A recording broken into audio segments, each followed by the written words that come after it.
So let's talk about what's on the front page of the Daily Mail. It says, desperate and deluded, we can't put a warship to sea. Trump's frozen him out. Our nation is a laughingstock with the Prime Minister insists he is in control. Shall we play a couple of clips, guys? Because it feels to me like that's what we should be doing at this moment in time. How about John Healey, first of all, who turns out to be somebody that we thought was actually quite sensible, who is now just as much of a numpty as everybody else in the Labour government. This is John Healey, the Secretary of State for Defence, talking about HMS Dragon and why it's going to take 2 weeks for it to get to Cyprus. Just to be clear, you had the option of deploying HMS Dragon for many weeks, and it was your decision when to deploy it or not, as it were. So the decisions we've taken are part of the coordinated defence we do with other allies. We have other destroyers in this region. We have, alongside Cyprus, we've got the US destroyers that provide much of the same protection that our air defence destroyer will provide when we bring that into the region as well. That begs the question, why send it? If there's already the capability in the region, why send it? Because we're now in a position to judge better the nature of the Iranian response to the strikes. We can see they're increasingly indiscriminate, they're rising, they're widespread, they're uncontrolled. Did that come as a surprise to you? The Iranians always threatened that. So does it come as a surprise to you that the Iranians hit targets across the region? What is significant about this Iranian response is it's different to last year. Last year it was proportionate, it was targeted only at military installations. This year in the first 24 hours we saw them strike 10 different countries. Sure, but the Americans weren't involved last year from the outset. The Americans only came in at the very end. The Americans this time have led the way with the Israelis. It was clear. The Iranians always said that they would do it widespread. They would target US military assets around the region and anybody else. So did it come as a surprise to you that Akrotiri was targeted? So weeks before the conflict started, I'd moved extra jets, air defence systems, radars, drone teams into Cyprus. That was part of defending our British people here. But none of them can defend against ballistic missiles. And defending the island. We always will defend, we will fight in coordination with allies. And we had US destroyers also in the area. So, But they can't defend against ballistic missiles. The Type 45 destroyer can, and it's not here yet. You know, the French have got a frigate here, I think, as of last night. Sure. I mean, the point, right, I know they're closer, but they got it to sea immediately. I mean, you watch this guy, right, with increasing incredulity, because he can't answer a question. I mean, he was out on the rounds on Sunday, wasn't he? And people were saying to him, you know, are we in agreement with the Americans that it was a good idea to strike Iran? We were not involved in that.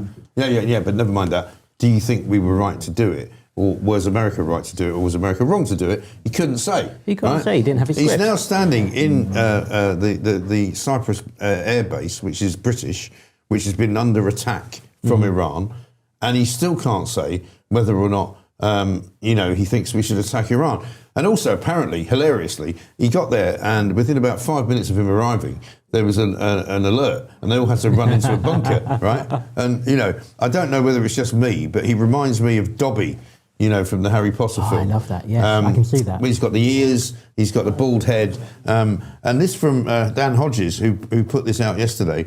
How is it conceivable the government wasn't aware there was a requirement for the Royal Navy to have an effective system for tackling Iranian drones until 48 hours ago? Because basically they've said that they're now going to commission a whole bunch of anti-drone kind of hardware, which they can assist with giving to the airbase in Cyprus to protect them. And they've never thought of it until now. Never thought about it until now. How is that possible? And what really got me looking at that clip was, well, we didn't expect such a response. Yeah. How can you not expect that a regime that literally murders its own people, sponsors terror across the region, has tried to blow us up, I think, about 20 times? Yeah.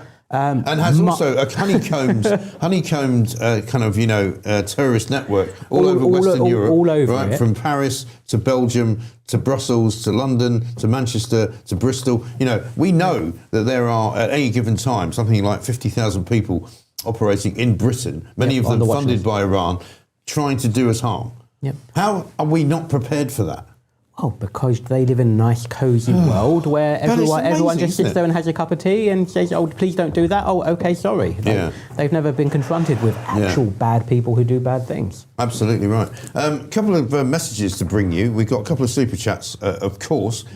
Did I see a message there about somebody complaining about the sign? Yeah. Why does the sign say Graham the Mike Show? It doesn't. What's wrong with you? It's the Mike Graham Show. I tell you, the reason we've got the new sort of sign in front of me is that because we've had to take the old sign down because Pooch has had to send it back to the manufacturers because for some reason it doesn't illuminate anymore. And as much as I quite liked it not illuminated, he overruled me, as he always does, and said, look, I've got to send it back to them. They've got to fix it.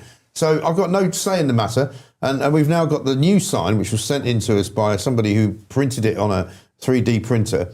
And it says the Mike Graham Show. I don't know what you're talking about. I can see it. Mike Graham Show. I can see it too. Can you see it? I can see it. The Mike Graham Show. It's Tuesday. I don't understand why anybody's complaining. You know, unless you're some kind of dyslexic. You can't, I don't know, you can't see it, read it in the right order. I don't know. A couple of other stories to talk about, Neil. One, on the front page of The Sun, is all about Ian Huntley, the most ghastly, horrible individual, double murderer. He's in prison for the rest of his life because of his horrible act of killing two 10-year-old girls some years ago. He's been beaten up quite badly. They're saying now that he's been blinded by the attack that he suffered a couple of weeks ago, which I don't think anybody's going to be too bothered about, to be honest. But double murderer Ian Huntley was blinded by his jail beating and is highly unlikely to survive, it says. Highly unlikely to survive. Well, they got him bad. It's one of those things where, look, I go to church, I'm a Christian, I wouldn't like to wish ill upon anyone, but are you surprised? There's a thing called karma. Do you believe, as a Christian, do you believe in karma? Do you believe in sort of, divine intervention? Do you think that this has happened for a reason? Well, what's the saying? Do unto others, eye for an eye, all of that. Yeah. Like, sometimes there is a need for biblical justice. Yes. You could argue. It's one of those where, again, I wouldn't necessarily wish harm on anyone, but you can completely understand why someone did that. When the story broke, I think it was last week or maybe the week before, I think almost everybody said, well, couldn't happen to a nicer guy. If, in fact, it turns out that he doesn't survive, I don't think anyone's going to shed any tears. We'll be back in a moment after the news with Edward Hughes, with Kelvin McKenzie. Good morning, I'm Edward Hughes. The escalating Middle East conflict dominates UK headlines today, with Prime Minister Keir Starmer insisting the protection of over 130,000 British nationals in the region remains the government's top priority amid ongoing US and Israeli strikes on Iran and Iranian retaliatory actions. The UK has allowed limited US use of British bases, but is not directly joining offensive operations. Defence Secretary John Healey confirmed the UK's terror threat level is under active review following the strikes, while Foreign Secretary concerns grow over risks to UK troops and civilians. President Trump has publicly criticised Starmer's approach, calling him no Winston Churchill and straining transatlantic ties.